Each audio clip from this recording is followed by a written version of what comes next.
یہ پہچان 3-4 سال تک چلتی گئی اور گہری ہوتی گئی۔ اس عرصے میں وقار IAS کے انتخاب میں آ چکا تھا اور ٹریننگ حاصل کر رہا تھا۔ عذرا بھی نیشنل لیبارٹریز میں ملازم ہو چکی تھی اور اپنے محبوب موضوع کرسٹالوجی پر ریسرچ کر رہی تھی۔ زندگی ان دونوں کے لیے بہار کے پہلے جھونکے کی طرح شروع ہو رہی تھی۔ ان دونوں نے شادی کا فیصلہ کر لیا تھا، مگر شادی سے چند روز پہلے عذرا کے منہ سے نہیں نکل گیا۔ برسوں بعد آج بھی جب وہ اس واقعے کو یاد کرتی ہے تو اسے اس نہیں پر حیرت تو نہیں ہوتی، ہاں اس نہیں پر جمے اور اڑے رہنے پر حیرت ہوتی ہے۔ وہ دونوں نیشنل پارک کے ایک گھنے کنج میں گھاس پر دسترخوان بچھائے کھانا کھا رہے تھے۔ دور اوپر کہیں سورج تھا، بیچ میں چمیلی کے پیلے پیلے پھول تھے جن کی اوٹ میں کہیں کہیں جھیل کا نیلا پانی ایک شریر بچے کی طرح ان دونوں کی تنہائی میں آ کے جھانک جاتا۔ کوئی کشتی ساحل سے گزر جاتی ہے، کوئی پیار کرنے والی لڑکی اپنے چاہنے والے کے بازو پر سر رکھ کے ہنس رہی ہے۔ اس کی ہنسی سفید بادل کا ایک ٹکڑا ہے۔ اس دنیا میں ہمیشہ قیامتیں آتی رہی ہیں اور آتی رہیں گی، اور ہمیشہ وہ ایک دوسرے سے جھگڑیں گے۔ 10 گز زمین کے لیے، کبھی ایک جھوٹے غرور کے لیے، اور ہمیشہ کوئی نہ کوئی آفت ٹوٹتی رہے گی اس دنیا میں۔ مگر محبت صرف ایک بار آتی ہے۔ بادل کے سفید ٹکڑے کی طرح جھیل میں ایک کشتی کی طرح تیرتی ہوئی چاہت کے بازو پر سر رکھے ہوئے آسمان کو تکتی ہوئی دل کے ساحل کو چھوتی ہوئی گزر جاتی ہے۔ کوئی ہاتھ بڑھا کے روک لے تو رک جاتی ہے، ورنہ موت کی گونج کی طرح کہیں اور چلی جاتی ہے۔ ایسے ٹھنڈے میٹھے شہد بھرے لمحے وہ بحث شروع ہوئی تھی۔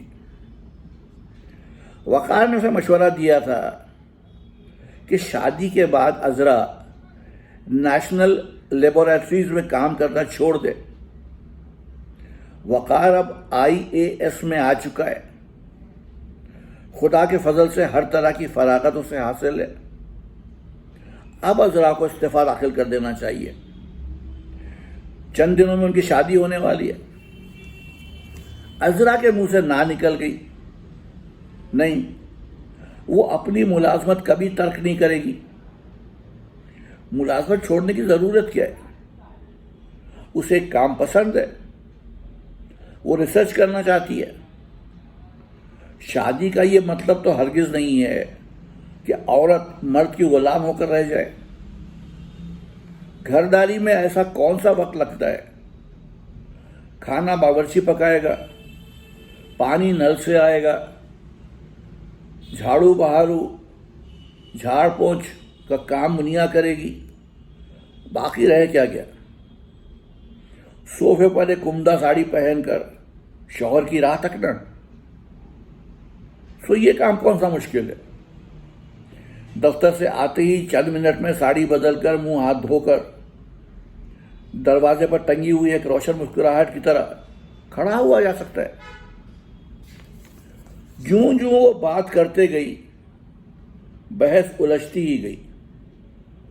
عذرا کو اندازہ ہو رہا تھا کہ بحث غلط راستے پر جا رہی ہے، مگر جوش کے عالم میں وہ بھی بولتی چلی گئی۔ بحث کے دوران اسے یہ بھی احساس ہوا کہ وہ گھر اور اس کی ذمہ داری اور وقار کے احساس کی اہمیت کو محض بحث کی خاطر کم کرتی جا رہی ہے۔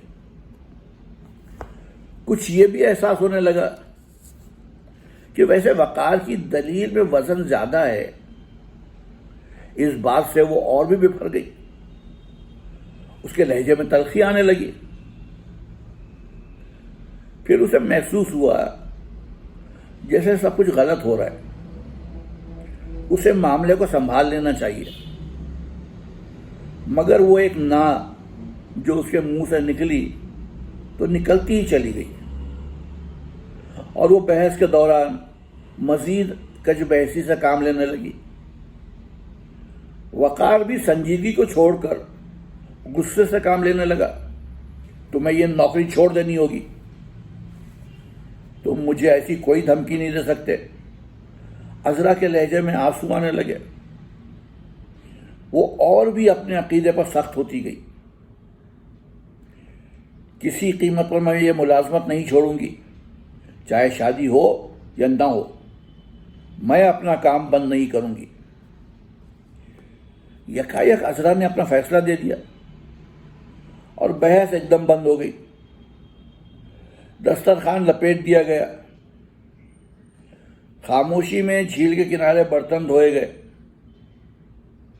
ایک کشتی مردوں اور عورتوں کی ہنسی سے بھری ہوئی، شریر بچوں کی کلکاریوں سے معمور قریب سے گزرتی جا رہی تھی۔ عذرا کا جی چاہا وہ ہاتھ بڑھا کر اس کشتی کو روک لے، ورنہ یہ سب بچے چلے جائیں گے اور وہ اکیلی رہ جائے گی، مگر اس کے دل میں اتنا غم اور غصہ اور غرور بھرا ہوا تھا کہ وہ کچھ نہ کر سکی۔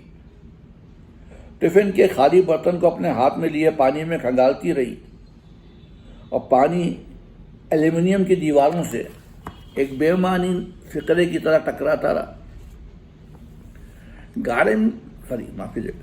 گاڑی میں بھی اسے خیال آیا کہ وہ وقار کی بات مان جائے، اپنی ضد ترک کر دے،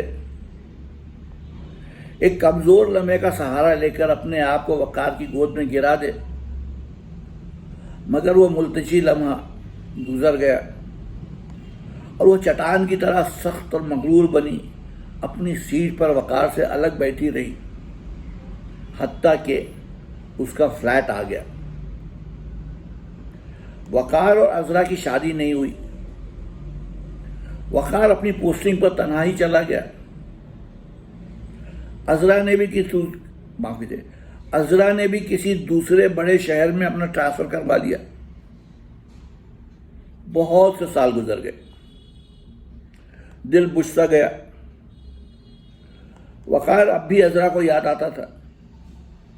تنہا راتوں میں، زندگی کے اجاڑ اور طویل لمحوں میں وقار کی جدائی بہت کھلنے لگی۔ مرد تو بہت تھے، اور 1000 روپیہ تنخواہ پانے والی عورت کے لیے مردوں کی کیا کمی ہو سکتی ہے؟ مگر وہ کسی دوسرے مرد سے شادی تو جب کرے جب وقار کو کسی طرح بھول جائے، اور وہ کمبخت دل سے اترتا ہی نہیں۔ عذرا نے شادی نہیں کی، مگر اس نے چند ماہ کا ایک یتیم بچہ گود لے کر پال لیا۔ منا بھی اب 4 سال کا ہو چکا تھا اور اپنے باپ کو پوچھتا تھا، امی ابو کہاں ہیں؟ کینیڈا گئے۔ کینیڈا کہاں ہے؟ یہاں سے بہت دور ہے۔ کب آئیں گے؟ نہیں آئیں گے۔ کیوں نہیں آئیں گے؟ سب کے ابو تو راتوں گھر آتے ہیں، میرے ابو کیوں نہیں آتے؟ وہ لاجواب ہو کر چپ ہو جاتی، مگر منا پوچھتا ہی رہتا۔ کنڈر گارٹن میں جب اسے داخل کرانے کا سوال آیا تو مننے کے باپ کا نام پوچھا گیا۔ ایک دم عذرا ٹھٹک سی گئی، پھر آہستہ سے بولی، وقار حسین۔ نام لکھ لیا گیا۔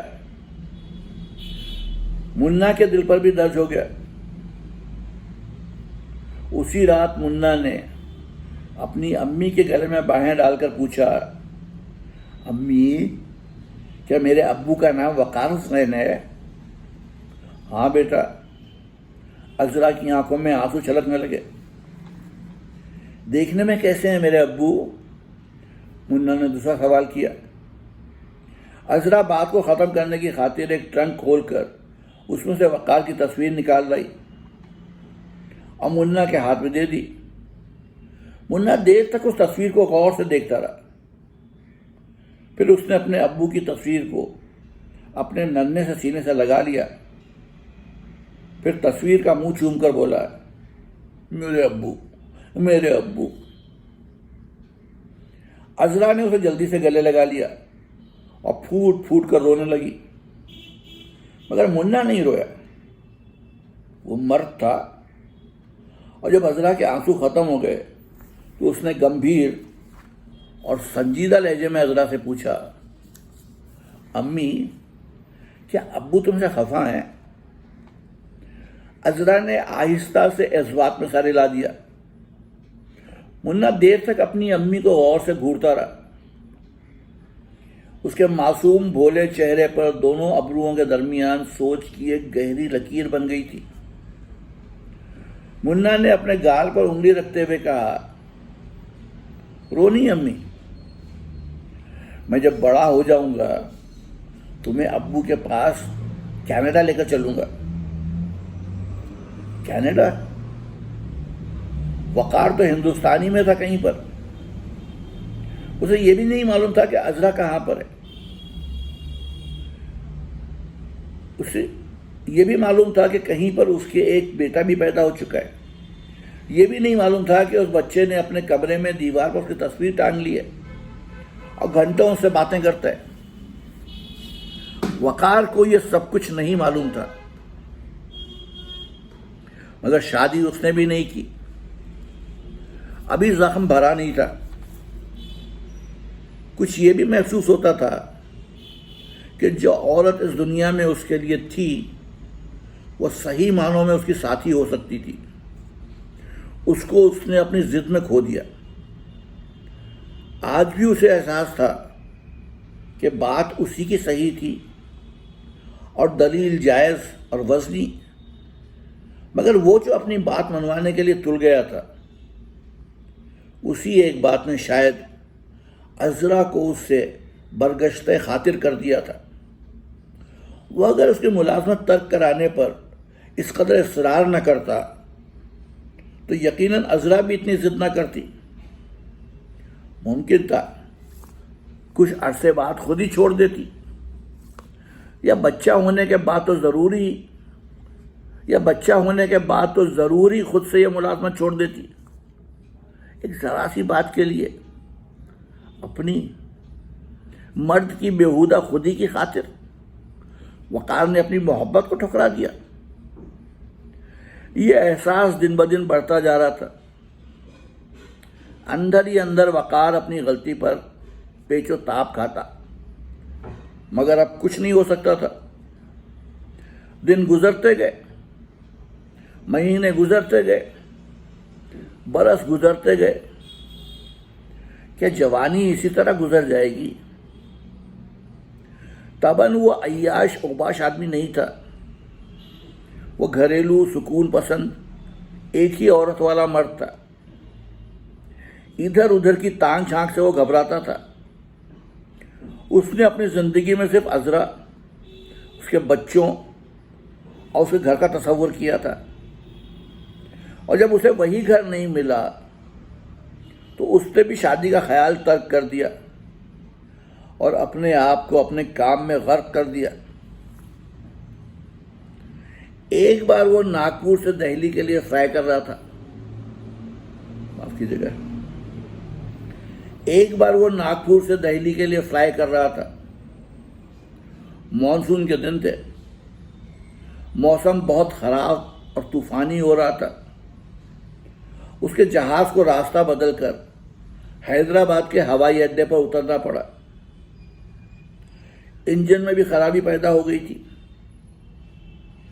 موسم بے حد خراب ہو رہا تھا۔ معلوم ہوا رات یہیں کاٹنی پڑے گی۔ سب مسافروں کو رات کے قیام کے لیے ریٹس ہوٹل لے جایا گیا۔ حیدرآباد آنے کا اس کا یہ پہلا موقع تھا۔ چائے پی کر وہ باہر نکل کھڑا ہوا۔ ہوا میں جھکڑ اور خنکی کے آثار تھے۔ کثیف بادلوں کی گہری سلوٹوں میں ڈوبتے ہوئے سورج کی سرخی جھلکنے لگی تھی۔ سڑک پر گھاس، تنکے اور املی کے خشک پتے اڑ رہے تھے۔ اس نے اپنے کوٹ کے کالر اونچے کر لیے اور اس سڑک پر ہو لیا جو ایک اونچی پہاڑی چٹان کے کنارے کنارے اپنا راستہ کاٹتی ہوئی نیچے کو جاتی تھی۔ کچھ دیر کے بعد وہ حیدرآباد کو سکندرآباد سے جدا کرنے والے نظام تال پر تھا اور میلوں تک پھیلے ہوئے پانی کا نظارہ کر رہا تھا۔ بند کی سڑک پر گھومتا گھومتا وہ کسی دوسری سڑک پر گھوم گیا۔ فضا میں عجیب اداسی سی تھی۔ سڑکوں پر روشنی ہو چلی تھی، مگر جھکڑ زدہ ماحول میں یہ زرد روشنی مایوسی کو توڑنے کی ناکام کوشش کر رہی تھی۔ اب چاروں طرف چھوٹے چھوٹے بنگلے تھے جن کی نصف قد آدم دیواروں سے بوگن ویلا کی پھولدار شاخیں جھانک رہی تھی۔ کہیں کہیں پر املتاس اور املی کے پیڑ شاخوں سے شاخیں ملائے اس کے سر کے اوپر اس کے خلاف کسی سازش میں مصروف نظر آتے تھے۔ ایک آدمی ایک میلی چادر اوڑھے ایک پان والے بیڑی کا ایک آدمی ایک میلی چادر اوڑھے ایک پان والے بیڑی کا بنڈل خرید رہا ایک پان والے سے بیڑی کا بنڈل خرید رہا تھا اور قریب کے دلشاد ہوٹل کے میلے سے ماحول سے ایک ٹرانزسٹر کے غیر ذاتی سنگیت کی آواز آ رہی تھی۔ موسیقی اگر ذاتی نہ ہو تو محض مشین کا شور بن کر رہ جاتی ہے۔ بہت سی موسیقی جو آج کل سنتا ہے خالی برتنوں کی آواز معلوم ہوتی ہے۔ گانے والے کی آواز اور سننے والے کے کان کا تعلق باقی ہے، مگر روح کا تعلق غائب ہو چکا ہے۔ ایسی موسیقی ایسی شادی سے مشابہ ہے جو اخباری اشتہاروں کے ذریعے سر انجام پاتی ہے۔ ایک بار اس نے بڑے غلام علی خان کو ایک چھوٹی سی محفل میں اپنی آنکھوں کے سامنے گاتے ہوئے سنا تھا۔ پھر ان کے کسی ریکارڈ پہ وہ مزہ نہ آیا۔ ایک بار اس نے بھی محبت کی تھی، پھر شادی کے کسی پیغام میں وہ مزہ نہ آیا۔ ایک بار وہ سوچتا سوچتا چلتا چلتا رک گیا۔ کسی نے اس کے گھٹنوں کے نیچے اس کی پتلون کو پکڑنا کھینچا تھا۔ اس نے مڑ کر دیکھا، ایک چھوٹا سا کوئی 4 سال کی عمر کا ایک بچہ ہے اور اس کی پتلون کو پکڑے ہوئے اس کی طرف بڑی گہری نظروں سے دیکھ رہا ہے۔ کیا ہے بیٹے؟ اس نے بڑی نرم آواز میں پوچھا۔ آپ کا نام کیا ہے؟ منّے نے پوچھا۔ وقار حسین، اس نے جواب دیا۔ مگر تم کیوں پوچھتے ہو بیٹے؟ کیونکہ ہمارے گھر میں آپ کی تصویر لگی ہے۔ میری تصویر تمہارے گھر میں؟ وقار حسین حیرانی سے اس 4 سال کے بچے کی طرف دیکھنے لگا۔ ذہن پر بہت زور دینے کے بعد بھی اسے یاد نہ آیا کہ حیدرآباد میں اس کا کوئی رشتہ دار رہتا تھا۔ منا نے آہستہ سے اثبات میں سر ہلا دیا، پھر دونوں ہاتھ پھیلا کر بولا، مجھے اپنی گود میں اٹھا لو اور میرے گھر چلو، تم کو وہ تصویر دکھاتا ہوں۔ وقار حسین نے جھک کر بچے کو اپنی گود میں اٹھا لیا۔ بچہ بڑے آرام سے اس کے سینے سے لگ گیا اور اپنے چھوٹے ہاتھ کی ننھی ننھی انگلیوں سے اسے اپنے گھر کا راستہ بتانے لگا۔ جب وہ دونوں ایک نیم تاریک بنگلے کے باغیچے میں داخل ہوئے تو منا اس کی گود سے اتر گیا۔ اب وہ دونوں باغیچے کے گرد ایک نیم دائرہ بناتی ہوئی روش پر گھوم کر بنگلے کے پورچ میں آ چکے تھے۔ منا نے جلدی سے اپنی انگلی وقار کے ہاتھ سے چھڑا لی اور تیزی سے بنگلے کے اندر جاتے ہوئے زور سے چلایا، امی امی، ابو آ گئے۔ عذرا دوڑی دوڑی باہر آئی۔ پھر ٹھٹک کر دروازے پر کھڑی ہو گئی. پھر وقار کو پہچان کر خوشی سے رونے لگی. نہیں، وہ اب کبھی بھی نہ نہیں کرے گی. وہ اب کبھی بھی نہ نہیں کرے گی. یہ تھا کرشن چندر کا افسانہ محبت کی پہچان.